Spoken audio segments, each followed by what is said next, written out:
இந்த நிலை இந்தியாவில் தொடர வேண்டுமா? மதச்சார்பின்மை எடுபட்டு போக வேண்டுமா? முஸ்லிம்களும் இந்துக்களும் அடித்துக் கொண்டு சாக வேண்டுமா? இந்திய தெருக்களிலே ரத்தங்கள் ஆறுகளை போன்று ஓட வேண்டுமா? அந்த இரத்த சகதிகள் தான் நீங்கள் நாற்காலி போட்டு அமர்ந்து உங்கள் ஆட்சியை நடத்துவீர்களா?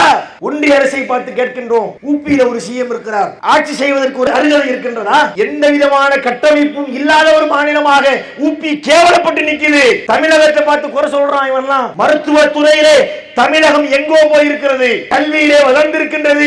ஊபி என்பது கிட்டத்தட்ட 2 தமிழ்நாட்டுக்கு சமம். அவ்வளவு பெரிய மாநிலம். ஆனா அங்கு வறுமை, படிப்பறிவு கிடையாது. எல்லாம் எப்படி இருக்குது? எப்படிங்க அதெல்லாம் வரும்? எவனை அடிக்கலாம், எந்த பள்ளிவாசலை அபகரிக்கலாம், யாரை துப்பாக்கி வச்சு சுடலாம், எங்கே கலவரத்தை உண்டாக்கலாம், இதை பற்றி யோசித்துக் கொண்டிருந்தால் எப்படி ஒரு மாநிலத்தை முன்னேற்றுவார்? எல்லாம் இதே மாதிரி காரியங்கள். இப்ப தேர்தல் வரப்போவதில்ல.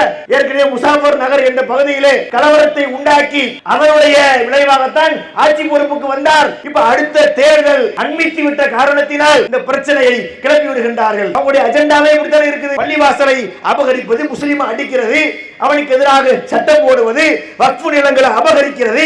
ஒழுங்கா யோசிக்கவே மாட்டீங்களா? உங்களுடைய சிந்தனைகள் எல்லாமே இப்படி வேலை செய்யுமா? நாட்டை எப்படி முன்னேற்றுவது, மக்களுக்கு எப்படி உணவளிப்பது, வேலையில்லா திண்டாட்டத்தை எப்படி போக்குவது, ஏழைகள் இல்லாத மக்களாக எப்படி இவர்களை உருவாக்குவது, இவர்களுக்கு எப்படி கல்வி கொடுப்பது என்பதை பற்றி யோசிக்கவே மாட்டீர்களா?